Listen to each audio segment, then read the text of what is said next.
Está prestes a entrar em vigor a nova lei de licitações. O PL 1292 de 1995, ele vai entrar em vigor muito em breve, ele está em vias de ser aprovado no Congresso Nacional e, junto com esta inovação legislativa, muitas inovações ocorrerão na forma como as organizações públicas realizarão as suas compras, as suas aquisições, as suas contratações de prestação de serviços. E todas essas mudanças vão influenciar diretamente também na estrutura das organizações públicas.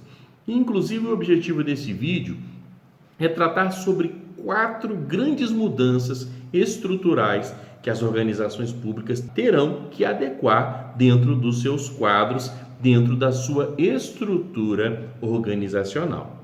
E a primeira delas, sem delongas, é exatamente a obrigatoriedade da promoção da gestão por competências. E, para quem não sabe, a gestão por competências é um modelo de gestão de pessoas no qual são identificadas funções críticas e estratégicas de cada organização e a cada uma delas são atribuídas as habilidades, os conhecimentos e o nível de experiência desejados para que estas posições críticas sejam ocupadas. E dentro desse contexto de gestão por competências, alguns conceitos são muito importantes para que se compreenda. O primeiro deles é o conceito de competência profissional. E o que é a competência profissional? Ora, é o conjunto de conhecimentos, de habilidades e atitudes que demonstram um saber agir responsável e que leve a um desempenho compatível com as expectativas daquele posto ocupado. Este é o conceito de competência profissional incluído nesse contexto de gestão por competências. E também um conceito muito importante para que você entenda a gestão por competências é o conceito de espaço ocupacional. E o que é o espaço ocupacional? Ora, por outro lado, ele é o conjunto de responsabilidades e de perfis profissionais inerentes a essas funções críticas da organização. E no espaço ocupacional são definidos requisitos de acessos para esses postos, né? O que tem por finalidade o quê? Orientar o desenvolvimento e o desempenho destes servidores estratégicos, certo? Funções estratégicas são ocupadas por servidores também estratégicos. E o espaço ocupacional é exatamente esse conjunto de atribuições, de capacidades, de expectativa de desempenho que você tem dessas pessoas que ocuparão estes locais. E aí a gente vai diretamente para o PL, que atualmente, em seu artigo 7º, né, tem aí esta orientação da promoção da gestão por competências. O que diz o artigo 7º? Caberá à autoridade máxima do órgão ou da entidade, ou a quem as normas da organização administrativa indicarem, promover a gestão por competências. Então veja, a própria lei já coloca a autoridade máxima, já incumbe a autoridade máxima desta responsabilidade de promover a gestão por competências. A importância de você definir os perfis profissionais adequados para essas ocupações críticas já era algo que se mostrava essencial ao atingimento do princípio da eficiência. Porque você pode raciocinar comigo que quando você tem pessoas habilitadas para a ocupação daqueles postos, quando você afasta o componente político na definição de quem são aquelas pessoas que ocupam e parte de um requisito técnico para poder fazer isso, você terá certamente pessoas mais adequadas para a ocupação de cada uma dessas atribuições. E a lei segue dizendo que é necessário designar agentes públicos para o desempenho das funções essenciais à execução desta lei. Então veja que aqui está falando especificamente de você atribuir quais são os requisitos para a ocupação desses cargos relacionados a licitações e contratos e definir quais são as funções críticas especificamente dentro desse contexto.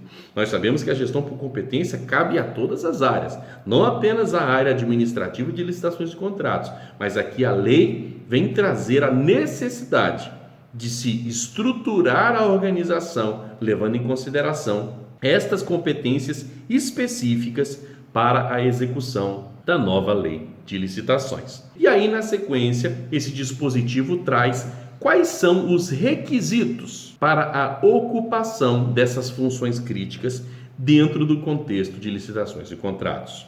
Vemos aí como primeiro requisito do primeiro inciso que os profissionais que ocupem esses cargos, eles sejam preferencialmente servidor efetivo ou empregado público dos quadros permanentes da administração pública.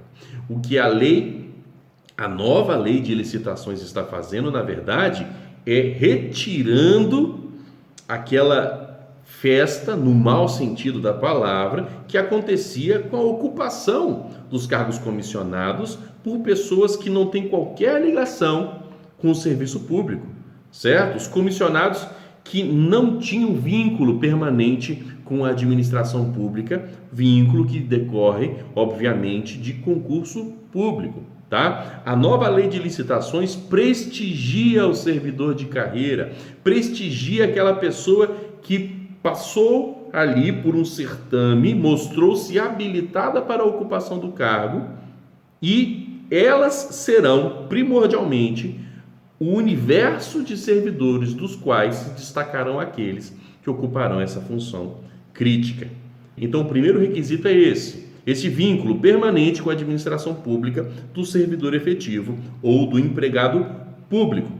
O segundo requisito nessa gestão por competências que a lei traz é que estas pessoas, esses servidores, tenham atribuições relacionadas a licitações e contratos ou possuam formação compatível ou qualificação atestada por certificação profissional. Então perceba, no primeiro momento se exige um vínculo permanente com a administração pública, um servidor efetivo, um empregado público, e depois se exige que não apenas ele tenha esse vínculo, mas que ele possua o conhecimento necessário para a ocupação desse cargo. Olha só, é necessário que ele tenha atribuições relacionadas a licitações e contratos. Ou seja, ele levanta aqui o aspecto da experiência, com atribuições relacionadas à área de licitação e contrato.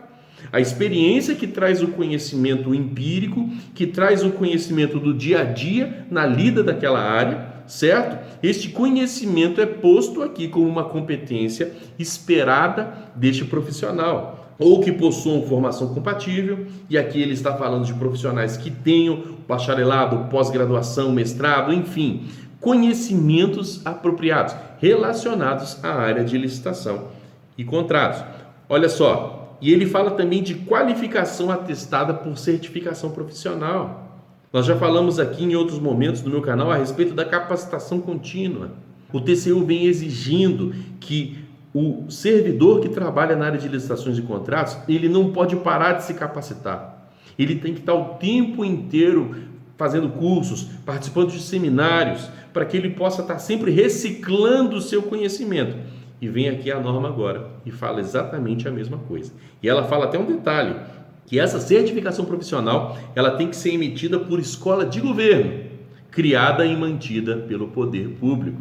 Isso para quê? Para evitar aquele servidor que fica certificado naquela empresa meio tabajara, aquela empresa que não tem profissionais adequados, para que de fato a certificação seja adequada, que muna ele de conhecimentos suficientes para que ele trabalhe nesta área. E o terceiro requisito que a gente vê aí dentro desse mesmo dispositivo, que fala de gestão por competências, tem mais a ver com uma informação negativa, que ele diz que sejam pessoas que não sejam cônjuge ou companheiro de licitantes ou contratados habituais da administração, nem tenham com eles vínculo de parentesco ou de natureza técnica, comercial, econômica, financeira, trabalhista. Que aspecto está sendo levantado aqui, pessoal? É o aspecto moral. Não necessariamente aquele que é cônjuge, aquele que é companheiro de licitante, ele vai agir de forma ilegal numa licitação. Mas perceba, só o fato de ter essa proximidade colateral ou por afinidade até o terceiro grau já gera uma suspeita, já fere por si só o princípio da moralidade pública. Haverá um nível de desconfiança relacionado a essa compra pública que não pode haver. E vem a lei aqui tratar exatamente de um dos pilares do compliance público, como nós bem sabemos, que é a questão da integridade, da moralidade. Se espera do gestor público que ele haja com plena moralidade, que ele não tenha na sua conduta nada do qual se possa desconfiar.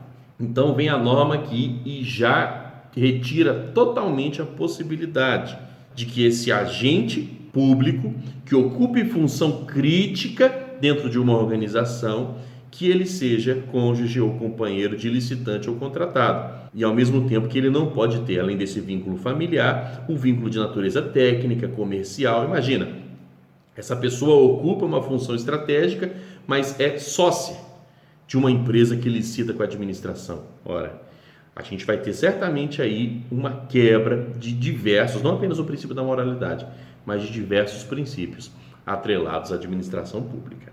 Então, nós vemos aí esses requisitos e esse mesmo artigo, falando ainda sobre gestão por competências, diz que a autoridade referida no caput, que é aquela autoridade máxima responsável pela implementação da gestão por competências, deverá observar ainda o princípio da segregação de funções, vedada, e aí ele não apenas traz o princípio da segregação de funções, como traz também como ele busca ver cumprido este princípio nesse contexto. Ele diz o seguinte: vedada a designação do mesmo agente público para a atuação simultânea em funções mais suscetíveis a riscos.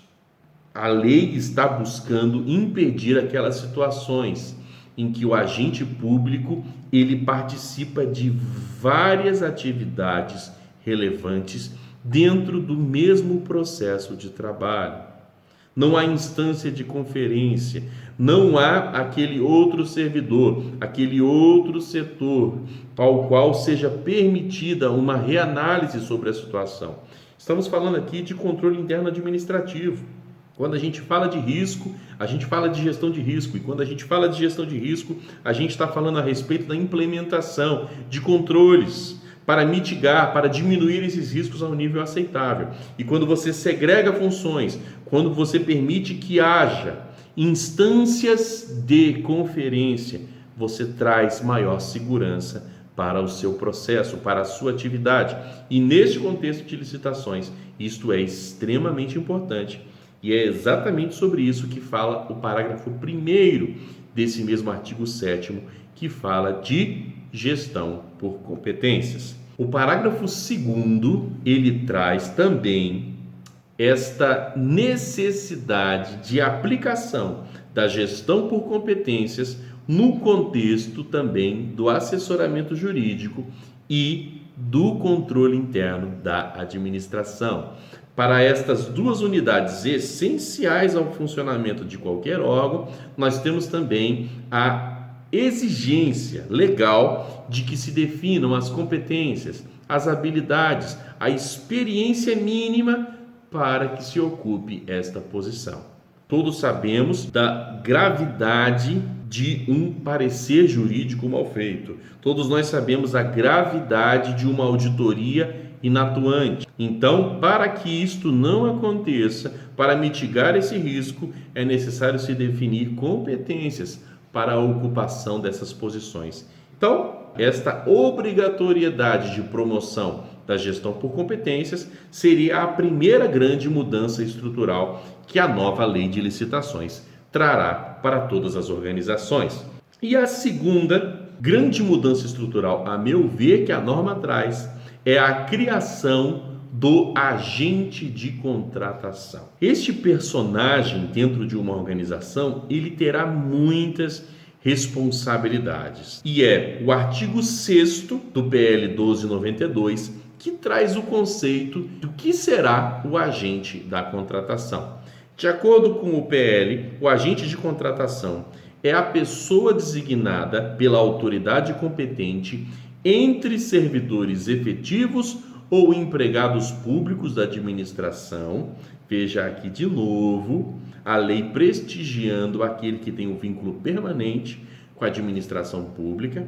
E olha só para que ele serve: para tomar decisões, acompanhar o trâmite da licitação, dar impulso ao procedimento licitatório e executar quaisquer outras atividades necessárias ao bom andamento da licitação. Você consegue entender, olhando para essas atribuições, por que este personagem se tornará tão importante dentro do contexto de licitações e contratos?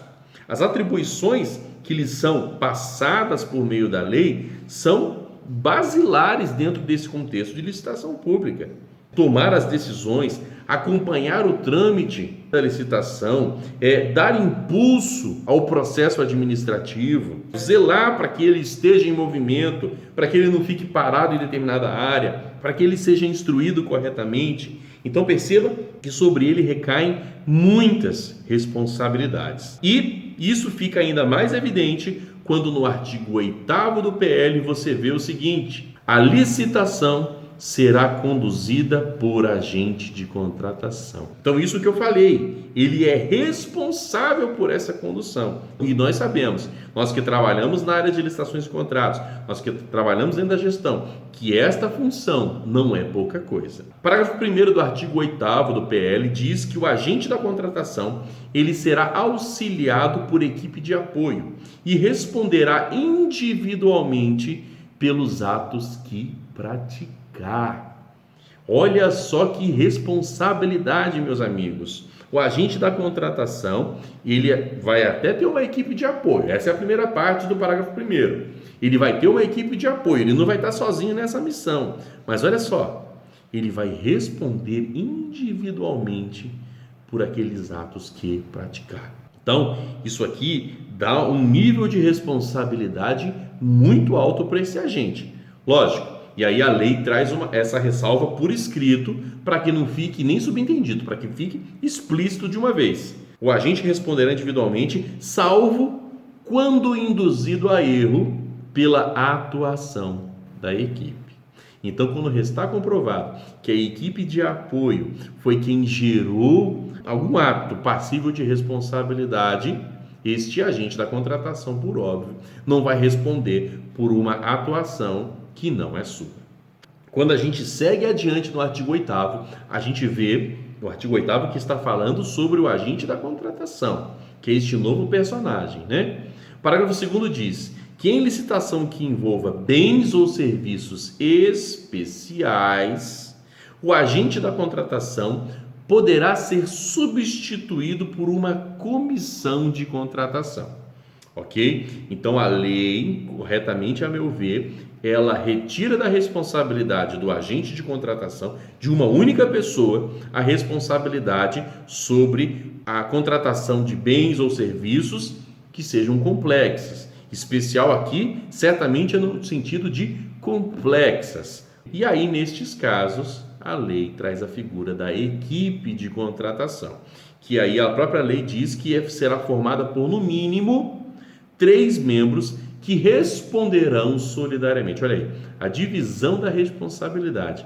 Eles responderão solidariamente por todos os atos praticados. E aí ele traz também uma ressalva, isso é muito importante dizer, que ele ressalva que dentro dessa comissão responderão solidariamente, exceto aquele membro que apresentar uma posição individual divergente daquela que gerou uma ilicitude ou uma irregularidade que gere responsabilidade. Então, tudo isso é muito importante da gente frisar. E o parágrafo 3º desse mesmo artigo 8º, falando ainda sobre o agente de contratação, ele fala que as regras relativas à atuação do agente de contratação, elas serão estabelecidas em regulamento. A importância desse personagem e a responsabilidade que recai sobre ele demanda uma norma que tratará a miúde de como será passo a passo a sua atuação. E isto, a nova lei de licitações também traz como obrigatório. A lei também trata da necessidade dos órgãos de assessoramento jurídico e de controle interno prestarem apoio ao agente da contratação, tá? É o finalzinho aqui do parágrafo 3º do artigo 8º. Então, não existirá mais aquele abismo, aquela distância que eventualmente ocorre em alguns órgãos entre a área administrativa que realiza as licitações e o assessoramento jurídico e a auditoria interna. Não, esses andarão juntos. O agente da contratação, ele poderá lançar mão do conhecimento, do know-how que essas unidades têm para que ele possa desempenhar corretamente a sua responsabilidade. Tratando ainda do agente da contratação, o artigo 60 do PL 1292, ele fala aqui, olha, outra responsabilidade para cima do agente da contratação. Então vejam que a responsabilidade que ele tem não é pouca. Artigo 60. Definido o resultado do julgamento, a administração poderá negociar condições mais vantajosas com o primeiro colocado. Interessante isso aqui, né? Depois do julgamento, ainda vai haver espaço para uma negociação para tornar essa proposta ainda mais vantajosa para a administração. Mas aqui é que entra o ponto que eu quero destacar para vocês. Parágrafo 2º. A negociação, ela será conduzida por agente da contratação ou comissão de contratação.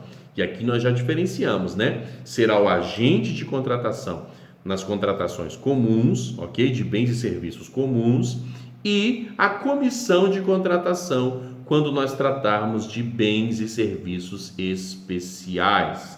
Então, veja que ao agente da contratação ou à comissão são atribuídas ainda mais responsabilidades e por isso, certamente, será classificada como uma função crítica e a ela será exigida, como no ponto anterior que nós acabamos de falar, as competências, as habilidades, a formação e a experiência adequadas a uma ocupação tão importante.